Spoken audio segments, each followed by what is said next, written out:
Hi, ఈరోజు video ఏంటంటే chicken curry అన్నమాట. ఏంటి చికెన్ కర్రీని తిని చూసి చాలా రోజులైంది అనుకుంటున్నారా? అవునండి, చాలా రోజులైంది మాకు కూడా. ఎందుకంటే బర్డ్ ఫ్లూ వచ్చి చికెన్ ని తినకుండా చేసింది. అంటే ఇప్పుడు ఉందా అంటే ఉంది, కానీ డాక్టర్స్ తినొచ్చని చెప్పారు కాబట్టి ఎవరైతే చికెన్ లవర్స్ ఉన్నారో వాళ్ళు ఇప్పుడు తెచ్చుకొని తినేసేయండి. ముందుగా చికెన్ మంచిగా వాష్ చేసుకొని దాంట్లోకి 2.5 table spoon ginger garlic paste ని పసుపుని వేసుకోవాలి. పసుపు వేసుకుంటే మంచిది. దాంట్లోకి స్పైసీనెస్ కావాలంటే చిల్లీ పౌడర్ కంపల్సరీ కాబట్టి 2 టేబుల్ స్పూన్ చిల్లీ పౌడర్. మీరు ఎక్కువ స్పైసీనెస్ కావాలంటే ఎక్కువే వేసుకోండి. చిల్లీ పౌడర్ ఒకటే వేస్తే బాగోదు కాబట్టి కొంచెం సాల్ట్ కొంచెమే వేసుకోండి, ఎందుకంటే మనం బాయిల్ చేసుకునేటప్పుడు కూడా వేసుకుంటాం కాబట్టి. తర్వాత దాంట్లోకి హాఫ్ లెమన్ కూడా వేసుకోండి. లెమన్స్ కానీ మీ దగ్గర అవైలబుల్గా లేకపోతే కర్డ్ కూడా వేసుకోవచ్చు. ఇవన్నీ వేసేసుకున్న తర్వాత ఒకసారి మంచిగా కలిసేటట్టు మిక్స్ చేసేసుకొని 1 అవర్ పాటు పక్కన పెట్టేసుకోండి.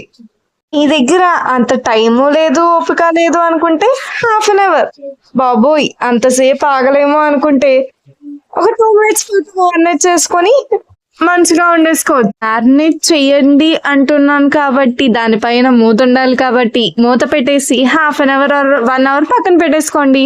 తర్వాత ప్యాన్ ని స్టవ్ పై పెట్టి ప్యాన్ కింద మంట పెట్టి దాంట్లోకి 4 టేబుల్ స్పూన్ ఆయిల్ ని వేసేసుకోండి. 4 టేబుల్ స్పూన్ ఆయిల్ వేసేసుకున్న తర్వాత చిన్నగా కట్ చేసుకున్న ఆనియన్స్ ని చిల్లీస్ ని కూడా ఆ ప్యాన్ లో వేసేసుకొని ఫ్రై చేసేసుకోండి. లాస్ట్ వీడియోలో ఒక టాస్క్ ఇచ్చాను.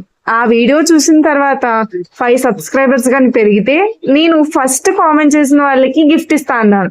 సో వాళ్ళకి ఏం గిఫ్ట్ ఇచ్చానో అసలు వాళ్ళ రియాక్షన్ ఏంటో తెలుసుకోవాలంటే షార్ట్ వీడియో చేసి పెట్టేస్తాను, వెయిట్ చేయండి అని చూసేసి మరికొన్ని సబ్స్క్రైబర్స్ ని పెంచేసేయండి. వీడియోలో చూపించిన విధంగా ఆనియన్స్ అనేవి ఒకసారి మిక్స్ చేసుకొని దాంట్లోకి సాల్ట్ వేసుకోండి. సాల్ట్ వేసుకోవడం వల్ల ఆనియన్స్లో ఉన్న వాటర్ని సాల్ట్ అనేది అబ్జర్వ్ చేసుకుంటుంది.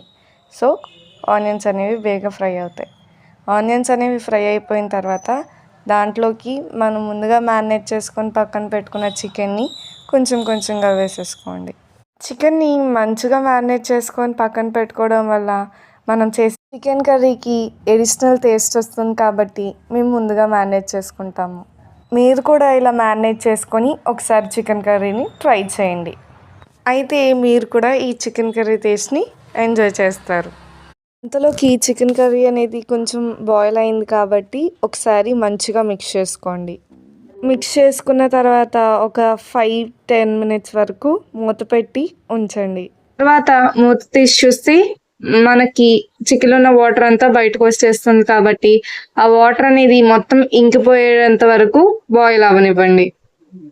అంతా బయటకు వచ్చేసిన తర్వాత దాంట్లోకి 1/2 table spoon ginger garlic paste ని, కొంచెం గరం మసాలా, కొంచెం ధనియా పౌడర్, కొంచెం చికెన్ మసాలా వేసుకోవాలి. మనం ఆల్రెడీ చిల్లీ పౌడర్ ముందుగా వేసేసుకున్నాం కాబట్టి కొంచెం టేస్ట్కి సరిపడేంత సాల్ట్ ని వేసుకొని ఒకసారి అన్ని మంచిగా కలిసేటట్టు మిక్స్ చేసుకొని దానిపై మూత పెట్టండి. ఎక్కువ మిక్స్ చేయకండి, కొంచెం సేపు అటు ఇటు మిక్స్ చేసేసి మూత పెట్టేసేయండి. ఇంకా చికెన్ని ఏ టైప్స్లో కుక్ చేయొచ్చో మీ చికెన్ కర్రీ రెసిపీ ఏంటో కామెంట్ చేయండి.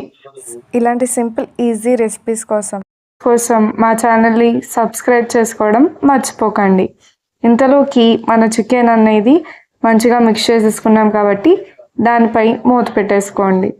2 మినిట్స్ తర్వాత మూత ఓపెన్ చేస్తే వాటర్ అంతా ఇంకిపోయిన తర్వాత 1 గ్లాస్ వాటర్ వేసుకున్న తర్వాత ఒకసారి చికెన్ కర్రీని టేస్ట్ చేయండి. అన్నీ సరిగ్గా సరిపోయలేదో చూసుకున్న తర్వాత ఏవైతే సరిపోలేదో అవి వేసుకొని దానిపై మూత పెట్టేసుకొని ఒక 10 మినిట్స్ పాటు వెయిట్ చేసిన తర్వాత మూత తీసి చూస్తే మన వేడి చికెన్ కర్రీ రెడీ. దాంట్లోకి కొరియాండర్తో గార్నిష్ చేసుకుంటే ఎంతో ఈజీగా సింపుల్గా హెల్దీగా ఇంట్లో చేసుకుని చికెన్ కర్రీ రెడీ. రెస్టారెంట్ స్టైల్లో చికెన్ కర్రీ అనేది రెడీ అయిపోతుంది. దాన్ని సర్వ్ చేసుకొని తినేసి ఎంజాయ్ చేసేసేయండి. ఈ వీడియో కానీ మీకు నచ్చినట్లయితే లైక్ చేయండి, షేర్ చేయండి, కామెంట్ చేయండి, సబ్స్క్రైబ్ చేసుకొని పక్కనే ఉన్న బెల్ ఐకాన్ని క్లిక్ చేయండి. మరికొన్ని వీడియోస్ కోసం తప్పకుండా వెయిట్ చేయండి.